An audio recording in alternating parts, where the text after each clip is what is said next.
Hi ಎಲ್ರಿಗೂ ನಮಸ್ಕಾರ. ಇವತ್ತಿನ ವಿಡಿಯೋದಲ್ಲಿ ಸಿಂಪಲ್ ಆಗಿ ಮಾಡುವ ಪುಳಿಯೋಗರೆ ಗೊಜ್ಜನ್ನು ತಿಳ್ಕೊಳ್ಳೋಣ ಬನ್ನಿ. ಮೊದಲಿಗೆ ಸ್ವಲ್ಪ ಬಿಸಿನೀರು ಇಟ್ಕೊಂಡು ಹುಂಚೆಹಣ್ಣನ್ನು ಹಾಕೊಂಡ್ಬಿಡೋಣ.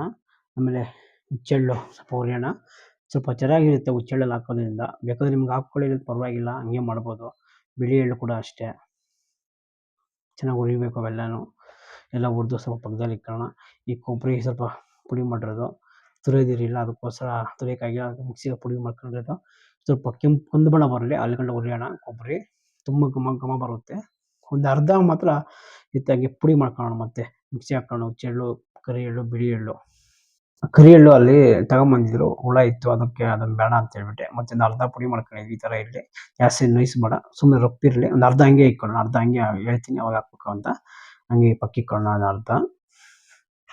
ಒಂದು ಅರ್ಧ ಮಾತ್ರ ಅಷ್ಟೇ. ಒಂದು ಅರ್ಧ ಮಿಕ್ಸಿಗೆ ಹಾಕ್ಕೊಂಡಿದ್ವಿ. ತುಂಬಾ ಸ್ಮೆಲ್ ಚೆನ್ನಾಗಿ ಬರುತ್ತೆ. ಒಂದೊಂದು ಬಾಯಿಗೆ ಸಿಕ್ಕಿದ್ರು ತುಂಬ ಟೇಸ್ಟಿಯಾಗಿರುತ್ತೆ. ನೀವು ಬೇಕಾದರೆ ಸ್ಕಿಪ್ ಮಾಡ್ಬೋದು, ಪರವಾಗಿಲ್ಲ. ಹಾಕಬೇಕಂತೇನಿಲ್ಲ ಅವು. ಈಗ ಕಡಲೆ ಬೀಜ ಎಲ್ಲ ಹುರ್ಕೊಂಡ್ಬಿಡೋಣ. ಮೊದಲಿಗೆ ಒಂದು ಎಣ್ಣೆ ಹಾಕ್ಕೊಳ್ಳೋಣ. 1 kg ಅಷ್ಟು ಎಣ್ಣೆ ಹಾಕ್ಕೊಂಡಿದ್ದೀನಿ. ಕಡಲೆ ಬೀಜ ಗ್ಯಾಸ್ ಸಿಮ್ಮಲ್ಲಿ ಇಟ್ಕೊಂಡು ಹುರ್ಕೊಳ್ಳೋಣ ನೀಟಾಗಿ. ಈಗ ಈ ಪೌಡ್ರ್ ಇದು ಪುಳಿಯೋಗರೆ ಪೌಡ್ರ್ ಮಾಡಿರೋದು.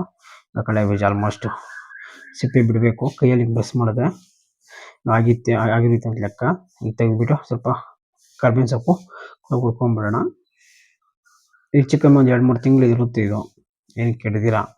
ಬಡಿಗೆ ಮೆಣಸಿನ್ಕಾಯಿ ಕೂಡ ಸ್ವಲ್ಪ ಹಾಕ್ಕೊಳ್ಳೋಣ. ಈಗ ಗೋಡಂಬಿ ಬೇಕಾದರೆ ನಿಮ್ಗೆ ಹಾಕ್ಕೊಳ್ಳಿ, ಏನು ಪರವಾಗಿಲ್ಲ, ಚೆನ್ನಾಗಿರುತ್ತೆ ಗೋಡಂಬಿ ಎಲ್ಲ ಹಾಕೋದ್ರಿಂದ. ರೋಸ್ಟ್ ಮಾಡ್ಕೊಳ್ಳಿ ಕಂದು ಬಣ್ಣ ಬರೋ ಗಂಟ. ಈಗ ಕಡಲೆಬೇಳೆ ಕೂಡ ಹಾಕ್ಕೊಳ್ಳೋಣ. ಕಡಲೆಬೇಳೆ ಸ್ವಲ್ಪ ಗೋಲ್ಡನ್ ಬರಲಿ. ಸ್ವಲ್ಪ ಬೆಳ್ಳುಳ್ಳಿ ಜಜ್ಜಿಬಿಟ್ಟು ಹಾಕ್ಕೊಳ್ಳೋಣ. ಬೆಳ್ಳುಳ್ಳಿ ಸಿಪ್ಪೆ ಬಿಡಿಸ್ಬೇಡಿ, ಸಿಪ್ಪೆ ಇರಲಿ. ಬೇಕಾದ್ರೆ ಬೆಳ್ಳುಳ್ಳಿ ಸ್ಕಿಪ್ ಮಾಡ್ಬೋದು, ಪರವಾಗಿಲ್ಲ. ಹಾಕಬೇಕಂತೇನಿಲ್ಲ ಬೆಳ್ಳುಳ್ಳಿ. ಮತ್ತು ಈಗ ಹುಣಸೆಹಣ್ಣು ಬಿಸಿಲು ನೆನೆಸಿದ್ರಲ್ಲ, ಬಿಸಿ ಸ್ವಲ್ಪ ಆರಿಸ್ಕೊಂಡು ಈಗ ಸೊಪ್ಪು ಬಟ್ಲಲ್ಲೆಲ್ಲ ಫಿಲ್ಟರ್ ಮಾಡ್ಕೊಳ್ಳೋಣ. ಹುಣಸೆಹಣ್ಣು ಈ ಥರ ಚೆನ್ನಾಗಿ ಕಿವುಚೋಣ, ಹುಳಿ ಎಲ್ಲ ಬರಲಿ ಚೆನ್ನಾಗಿ.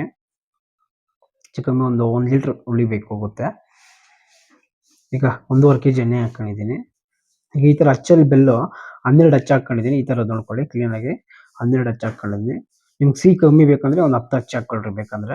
ಈಗ ಮೊದಲಿಗೆ ಬೆಲ್ಲ ಹಾಕ್ಕೊಳ್ಳೋಣ. ನಿಮ್ಗೆ ಬೇಕಾದ್ರೆ ಸಾಸಿವೆ ಬೇಕಾದ್ರೂ ಹಾಕ್ಕೊಬೋದು ಈ ಟೈಮಲ್ಲಿ. ನಾನು ಸಾಸಿವೆ ಯೂಸ್ ಮಾಡಿಲ್ಲ, ಅವಶ್ಯಕತೆ ನನಗಿಲ್ಲ, ಯಾಕಂದ್ರೆ ನಾವು ಹಾಕಲ್ಲ. ಬೇಕಾದ್ರೆ ನಿಮ್ಗೆ ಹಾಕ್ಕೊಬೋದು, ಆಪ್ಷನಲ್ಲು. ಈಗ ಹುಣಸೆಹಣ್ಣು ಕೂಡ ರೆಡಿ ಇದೆ. ಚೆನ್ನಾಗಿ ಬೆಲ್ಲ ಪಾಕ ಬರಲಿ. ಬೆಲ್ಲ ಮೇಲ್ಗಡೆ ತೋರುತ್ತೆ, ಜೆಲ್ ಥರ ಆಗುತ್ತೆ ಎಲ್ಲ ಬೆಲ್ಲ. ತುಂಬಾ ಟೇಸ್ಟ್ ಚೆನ್ನಾಗಿದೆ. ಆಗ ಅದು ಮಾಡ್ತಾನೆ ಗೊತ್ತಾಗ್ಬಿಡುತ್ತೆ ನಿಮ್ಗೆ ಸ್ಮೆಲ್ಲು, ಪುಳಿಯೋಗರೆ ಸ್ಮೆಲ್ಲು. ಈಗ ಸ್ವಲ್ಪನೇ ಹುಣಸೆಹಣ್ಣು ಒಂದಕ್ಕಿಂತ ಹಾಕ್ಬಿಡಿ. ಒಂದಕ್ಕಿಂತ ಹಾಕ್ಬಿಟ್ರೆ ಎಲ್ಲ ಚೆಲ್ಲಿ ಬಿಡ್ತೈತೆ ಆಚೆ ಕಡೆಗೆ. ಎಣ್ಣೆ ಕಾದಿರುತ್ತಲ್ಲ, ಅದಕ್ಕೆ ಸ್ವಲ್ಪನೇ ಹಾಕ್ಕೊಳ್ಳಿ. ಸ್ವಲ್ಪ ಡೌನ್ ಆಗುತ್ತೆ ಅದು, ಸ್ವಲ್ಪ ಹುಣಸೆಹಣ್ಣು ಹಾಕಿದ ತಕ್ಷಣವೇ. ನೋಡಿ ಆ ಥರ ಬರುತ್ತೆ, ನೊರೆ ಜಾಸ್ತಿ ಬರುತ್ತೆ, ಮತ್ತು ಸರೋಗುತ್ತೆ ಅದು, ನೊರೆ ಜಾಸ್ತಿ ಬರೋಲ್ಲ. ಮತ್ತೆ ಚೆನ್ನಾಗಿ ತಿರ್ಗಿಸ್ಕೊಳ್ಳೋಣ. ಯಾಕಂದರೆ ಬೆಲ್ಲ ಗಂಟಾಗಿಬಿಡುತ್ತೆ, ಗಂಟಾಗಿರುತ್ತೆ. ನೊರೆ ಕಮ್ಮಿ ಬಿದ್ದಾಗ ಹುಣಸೆಹಣ್ಣು ಎಷ್ಟು ಬೇಕೋ ಅಷ್ಟು ಎಲ್ಲ ಹಾಕ್ಕೊಂಬಿಡೋಣ. ಅದು ಚೆನ್ನಾಗಿ ಕಾಯಬೇಕು. ನೋಡಿ ಈಗ ಕಮ್ಮಿ ಆಗ್ಬಿಟ್ಟು ಈಗ ಉಪ್ಪು ಹಾಕ್ಕೊಳ್ಳೋಣ. ಚಿಕ್ಕದಾಗಷ್ಟು ಉಪ್ಪು, ಕಲ್ಲುಪ್ಪು ಹಾಕ್ಕೊಳ್ಳೋಣ. ನಿಮ್ಗೆ ಎಷ್ಟು ಬೇಕೋ ಅಷ್ಟು ನೋಡ್ಕೊಂಡು ಹಾಕ್ಕೊಳ್ಳಿ. ಈಗ ಚೆನ್ನಾಗಿ ಕಾಯಬೇಕಿದು. ಎಷ್ಟು ಕಾದರೆ ಅಷ್ಟು ಟೇಸ್ಟಾಗಿ ಚೆನ್ನಾಗಿ ಬರುತ್ತೆ. ಆ ಸ್ಮೆಲ್ಲಲ್ಲಿ ಹಸಿ ಸ್ಮೆಲ್, ಹುಣಸೆಹಣ್ಣು ಸ್ಮೆಲ್ ಏನಿದೆಯೋ ಎಲ್ಲ ಆಚೆ ಹೊರಟೋಗ್ಬೇಕು. ಆ ಬೆಲ್ಲ, ಆ ಉಪ್ಪು 3 ಮಿಶ್ರಣ ಚೆನ್ನಾಗಿರಬೇಕು. ಈಗ ತುರಿದಿರೋ ಕೊಬ್ಬರಿ ಸ್ವಲ್ಪ ಹಾಕ್ಕೊಳ್ಳೋಣ. ಈ ತುರಿದಿರೋ ಕೊಬ್ಬರಿ 200 ಗ್ರಾಮಲ್ಲಿ 150 ಗ್ರಾಮ್ ಅಲ್ಲಿ ಪುಡಿ ಮಾಡ್ಕೊಂಡಿದ್ವಿ. 50 ಗ್ರಾಮ್ ಅಷ್ಟು ತುರ್ಕೊಂಡಿದ್ವಿ ಕೊಬ್ಬರಿ, ಒಣ ಕೊಬ್ಬರಿ. ಇದು ಗಿಟ್ಗೆ ಅಂತಾರೆ. ಚೆನ್ನಾಗಿ ಮಿಕ್ಸ್ ಮಾಡ್ಕೊಳ್ಳೋಣ. ಚೆನ್ನಾಗಿ ಕಾಯಬೇಕು. ಕಮ್ಮಿ ಒಂದು 10ರಿಂದ 15 ನಿಮಿಷ ಕಾಯಬೇಕು. ಆ ಸ್ಮೆಲ್ಲೆಲ್ಲ ಆಚೆಗಡೆ ಹೋಗ್ಬೇಕು. ಈಗ ಒಂಚೂರು ಉಪ್ಪು ಬೇಕಾದ್ರೆ ಉಪ್ಪು ನೋಡ್ಕೊಳ್ಳಿ. ಈಗ ಉಪ್ಪು, ಹುಳಿ, ಸ್ವೀಟು 3 ಕರೆಕ್ಟಾಗಿರಬೇಕು. ಪರ್ಫೆಕ್ಟಾಗಿದೆ, ಚೆನ್ನಾಗಿ ಕೂಡ ಇದೆ, ಸೂಪರಾಗಿದೆ ಇದು ಮಾತ್ರ. ಇಷ್ಟು ಹಾಕ್ಕೊಂಡ್ರೆ ಸಾಕು. ನೀವು ಬೇಕಾದ್ರೆ ನಿಮ್ಗೆ ಬಿಗ್ ಬೇಕಾದ್ರೆ ಉಪ್ಪು ಬೇಕಾದ್ರೆ ಉಪ್ಪು ಹಾಕ್ಕೊಬೋದು. ಸ್ವಲ್ಪ ಸಿಹಿ ಕಮ್ಮಿ ಸಿಹಿ ಕೂಡ ಹಾಕ್ಕೊಬೋದು. ಹುಳಿ ಬೇಕಾದರೆ ಹುಳಿ ಸ್ವಲ್ಪ ಬೇಕಾದರೆ ಆ್ಯಡ್ ಮಾಡ್ಕೊಬೋದು. ನೋಡಿ ಎಣ್ಣೆ ಬಿಡ್ತಾ ಇದ್ರು ಸುತ್ತೂ, ಆ ಥರ ಎಣ್ಣೆ ಬಿಡಬೇಕು. ಇನ್ನೂ ಸ್ವಲ್ಪ ಬಿಡಬೇಕು ಎಣ್ಣೆ. ಸ್ವಲ್ಪ ಅರಿಶಿನ ಪುಡಿ ಬೇಕಂದರೆ ನಿಮ್ಗೆ ಆಪ್ಷನಲ್ ಹಾಕ್ಕೊಳ್ಳಿ, ಇಲ್ಲಂದರೆ ಬಿಟ್ಟರು ಪರವಾಗಿಲ್ಲ. ಸ್ವಲ್ಪ ಅರಿಶಿನ ಪುಡಿ ಹಾಕಿದ್ದು ನೋಡಿ. ಈಗ ಅದನ್ನು ಸೇರಿಸ್ತಾ ಇದ್ದೀನಿ. ಅವಾಗ ಅರ್ಧ ಇಟ್ಕೊಂಡಿದ್ದೀವಲ್ಲ, ಅದನ್ನು ಇವಾಗ ಸೇರಿಸ್ತಾ ಇದ್ದೀನಿ. ತುಂಬಾ ಟೇಸ್ಟ್ ಚೆನ್ನಾಗಿರುತ್ತೆ. ಬಾಯಿಗೆ ಸಿಕ್ಕೋದ್ರಿಂದ ಒಂದೊಂದು ಹುಚ್ಚೆಳ್ಳು, ಆ ಕರಿ ಎಳ್ಳಿಲ್ಲ ಅಷ್ಟರಲ್ಲಿ ಬೇಕಾದ್ರೆ ನೀವು ಹಾಕ್ಕೊಬೋದು. ಬಿಳಿ ಎಳ್ಳೆಲ್ಲನೂ, ಒಣ ಕೊಬ್ಬರಿ ಎಲ್ಲ ಸ್ವಲ್ಪ ಸಿಗ್ತಾ ಇದ್ರೆ ಅರ್ಧ ಹಂಗೆ ಹಾಕಿದ್ದೀನಿ, ಅರ್ಧ ಪೇಸ್ಟ್ ಮಾಡಿ ಹಾಕ್ತೀನಿ. ಪುಡಿ ಮಾಡಿ ಈ ಪುಡಿ ಈ ಥರ ಪುಡಿ ಮಾಡಿದ್ದು ಅವಾಗೆ. ಹುಚ್ಚೆಳ್ಳು, ಕರಿ ಎಳ್ಳು, ಬಿಳಿ ಎಳ್ಳು ಎಲ್ಲನೂ ಪುಡಿ ಮಾಡಿರೋದು, ಒಣ ಕೊಬ್ಬರಿ. ಈಗ ಅದನ್ನು ಹಾಕ್ಕೊಳ್ಳೋಣ. ಆ ಫ್ಲೇವರ್ ತುಂಬ ಚೆನ್ನಾಗಿ ಬರುತ್ತೆ. ಥರ ಫೀಲ್ ಕೊಡುತ್ತೆ ಚೆನ್ನಾಗಿ ಪುಳಿಯೋಗರೆ ಗೊಜ್ಜು. ಬೇಕಾದ್ರೆ ಹಾಕ್ಕೊಂಬೋದು, ಸ್ಕಿಪ್ ಮಾಡಿ ಪರವಾಗಿಲ್ಲ, ಹಾಕೇಬೇಕಂತೇನಿಲ್ಲ. ಚೆನ್ನಾಗಿ ಕಾಯ್ಬೇಕದು. ಚೆನ್ನಾಗಿ ಕಾಯ್ದೆ ಸ್ವಲ್ಪ ಇಂಗು, ಸ್ವಲ್ಪ ಇಂಗು, ಒಂದು ಅರ್ಧ ಟೀ ಸ್ಪೂನ್ ಹಿಂಗೆ ಹಾಕ್ಕೊಳ್ಳೋಣ. ಮತ್ತೆ ಚೆನ್ನಾಗಿ ಕಾಯಲಿ.